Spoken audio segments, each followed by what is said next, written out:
Hello, everyone. I'm Sam Eckmann of Gold Derby here with Barrie Gower, prosthetics designer, the amazing prosthetics designer for The Last of Us.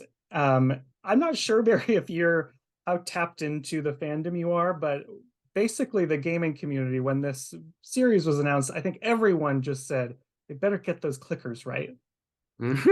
Did you feel that pressure? Because that's your area of expertise. Did you feel that pressure when you signed on to the project? I think so. I think that was part of the reason for really wanting to do the project as well, was because of it's such an incredibly well-known IP, and it's such an the design of the creatures as well in this show are so specific and so original that it's interesting because I'd never actually played the game actually before we joined the show, but I was very aware of the creature design of The Last of Us because it's so iconic, and really the ways and means that we were able to approach and possibly get on the show was actually we'd worked with Craig Mazin, one of the showrunners and the creators of The Last of Us. But we'd worked with Craig previously on HBO's Chernobyl a few years ago. So we'd actually, I bumped into Craig a couple of years later. It was the year or so after Chernobyl. I think we were at the Emmys actually, and he said, "Oh, I have a project that's in the wings happening, which you might be interested in." So I was like, "Oh, great! That sounds fantastic." And then it was about 12 months later, I think the first press release came out that saying Craig was going to be working with Neil and adapting The Last of Us. And I was like, and it all kind of fell into place. So I kept in touch with Craig from that point, and I made him aware I was very keen to be part of the project. So we were very lucky that all the planets aligned. Yes, great fit. And there's a lot of work for you on this one. Those clickers, they basically have like bloomin' onions for faces, which I imagine practically would be very difficult to attach to an actor that also has to do stunts. What was your approach for that? Well, we started very early, actually, with prep. I think we were one of the first departments to join and start on the project, and we started with a lot of concept art. We looked at a lot of the design work from Naughty Dog, Neil Druckmann's video game company, and we used a lot of their material. We had our own concept artists in the UK that we work an awful lot with, and we looked at the design of the clickers. We looked at the design of the infected victims as well.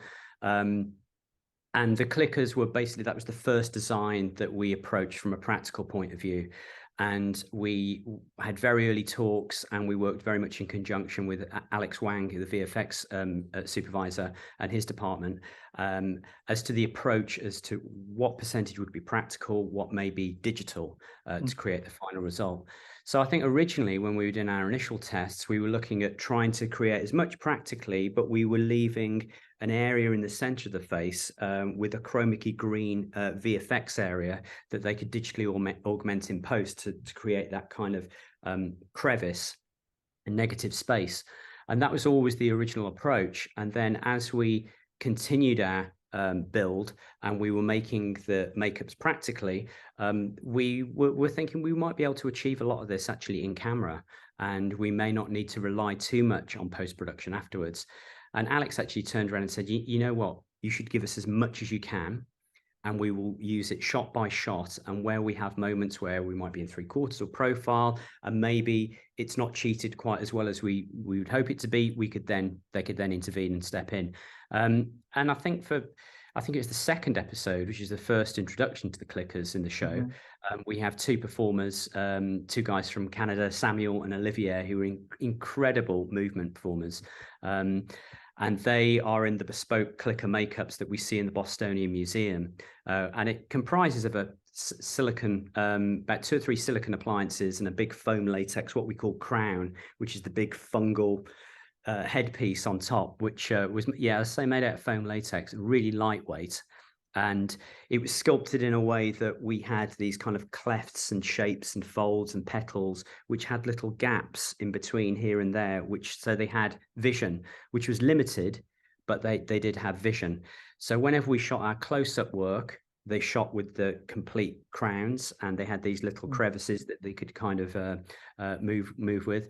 But when we shot slightly wider shots, or particularly the stunt work, we had these little plugs which were around the eye area, which you could remove and put to the side, and then you'd have our actors' eyes, and they'd have complete visibility and be able to see everywhere. So those areas would be replaced in post-production as well. Wow. And those designs obviously are quite iconic from the video game, but I'm curious, when you're taking on a project where something has already existed visually in the world, how do you kind of go beyond just recreating to put your stamp on it and your own creative input into it? I think with something like the clickers in particular, it's obviously that there's so well established. There's such a huge fan base already, which recognize these iconic designs, that I think joining the project, I'd say 90% of me was I just physically wanted to recreate exactly what was in the game. But obviously there's that part of me which wants to bring something new to the characters and the design as well. So again, we work very closely with Neil and Craig and with our concept artists. We came up with a few new forms, a few new shapes. We looked at a plethora of organic material of reference, of so many mushrooms and fungus and lichen and slime molds and all kinds of things. I've got folders and folders and folders of so much fungus reference. The irony is I hate mushrooms. I can't stand mushrooms. I detest mushrooms. So anyway, my laptop was just filled with all these folders of mushrooms. So we looked at lots of different shapes and colors, textures, whether things were dry and matte or whether they were glossy and moist. And the clickers themselves, the iconic clicker design from the game, the petals and the floral shapes of the fungus is actually, I think it derives from a mushroom called, I think it's chicken of the woods or chicken of the forest. And they're these huge kind of floral mushrooms, which are usually orange and yellow, which is this striking, very vibrant color of the design. So we used that as reference, but we also introduced a few very intricate lattice shapes around the nostril and the palate, and also around the back as well. And we just tried to push the forms a little bit here and there. So with Samuel and Olivia, even though it's a similar kind of design, the sculpture is quite different, and the scale on the one artist is a little bigger than the other. They also have special effects dental plates as well, which fit into their own mouth interior, and then they sit proud of their lips, which we cheat everything forward, so we're able to split that upper palate as well, which kind of gets incorporated into that kind of crevice in the top of the head. So they're incredibly difficult for the guys to perform and speak and eat, and we have to pop them out in between sort of takes and setups. So it's quite a convoluted look. But I think, yeah, at the end of the day, it was going through the concept period. We were presenting Neil and Craig with different ideas, but they're all variations of a theme. And we got to the point where we could potentially design and design and design for 6 months. We were more than happy to do that. But at the end of the day, we were always returning to the really strong concept art from the video games. So we actually said to Neil, do you have a greatest hits as such of clicker designs and infected designs that you love, that we could use as a template and a springboard? So it's rare you join a project and there's a huge IP already, and this huge catalog of work that you're able to follow. So we were very fortunate in that respect. Yeah. And these, the infected in this show come in many different shapes and sizes. There's also the giant bloater, which I know game fans were also very excited about. And you're no stranger to full body designs, having done Vecna in Stranger Things. Did that sort of prepare you for the bloater?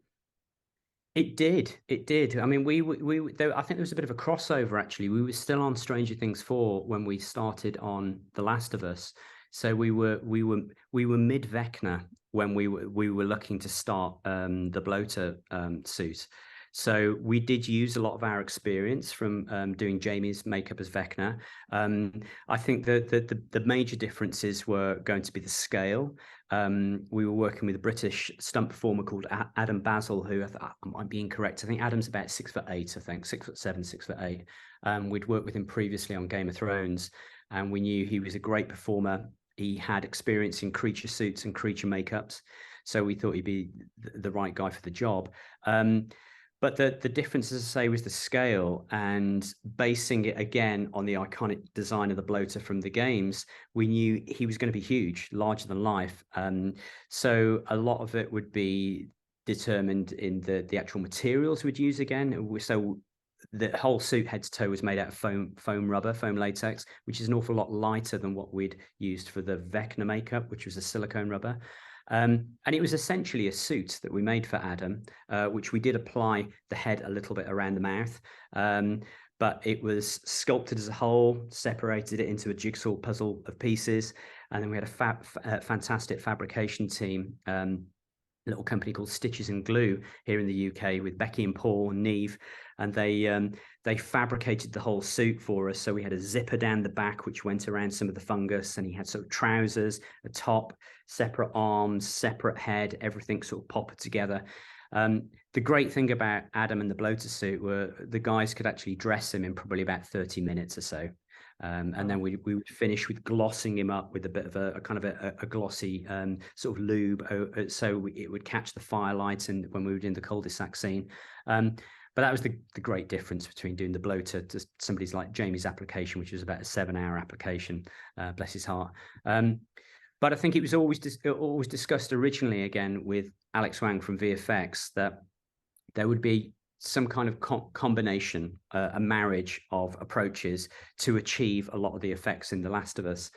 And the scene that we created the bloater for, which we keep donning the cul-de-sac scene, which is, I think it was in episode 5, consisted of, we had about 60 infected performers every day in full prosthetic makeups, which were about 3 to 4 hours per application. And we used to have a wave of about 30 people in the chair, make them up, they'd go over to costume, we'd have the second wave, start again. We'd be starting, I mean, it was a night shoot, but we'd be starting sort of early afternoon. And then we would have stunt performers who were in pullover clicker cowls as well. So we could quickly, on and off, take their crowns off on set each day. So it was a huge undertaking, episode 5. But I think with the bloater in particular, we knew that there would definitely be some kind of VFX combination. And I think a lot of it is driven by the scale of the character and how larger than life he is, and the actual performance as well. I think that they needed to enhance the performance, because at the end of the day, Adam was pretty much wearing like a sofa. It was the equivalent of just a huge rubber. It was like a duvet, pretty much. So I think it was Weta Digital, the visual effects department, who looked after the digital bloater and also enhancing and creating a lot of digital infected characters for that sequence as well. But over the season as a whole, we just feel very blessed, really, because not only did we have the clickers, the bloater, we had a child clicker as well in episode 5.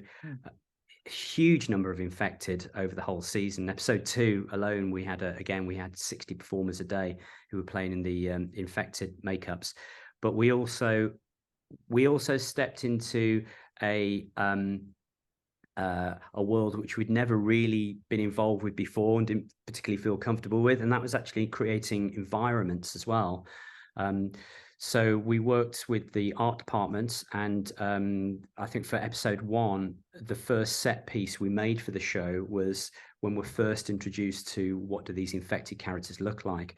And I think it's when Joel and Tess, I think, going through, it's like a utility room, I think, in a warehouse, and they come across our static body, which is fused into the wall. So that was a big set piece for us. We'd never really sort of ventured into that world before. But then in episode 2, as on top of all our infected and clickers, it was the interior of the Bostonian Museum, and there was a huge hallway and sort of stairway, and all creeping up the walls. We had hundreds and hundreds of foam rubber bodies and cordyceps in sort of fungal shapes and mushrooms growing all around the wall. It's like a cocoon, basically. It was a huge undertaking for our department. We had it was a team of, it was about between 5 and 10 people who spent about 2 months installing all the cordyceps and everything into the set. So it gave the production and the directors a fully physical environment for them to film in. So we look back at it now with rose tinted glasses, but at the time it was the most ridiculous undertaking. Such a huge show for us. Well, it all came together in glorious and terrifying fashion. So thank you so much for chatting with me. Wonderful job on Last of Us. I can't wait to see where you go next with season 2. If you're out there watching, subscribe to Gold Derby and keep with us this season. Thank you, Barrie. Thanks a lot, Sam. Take care.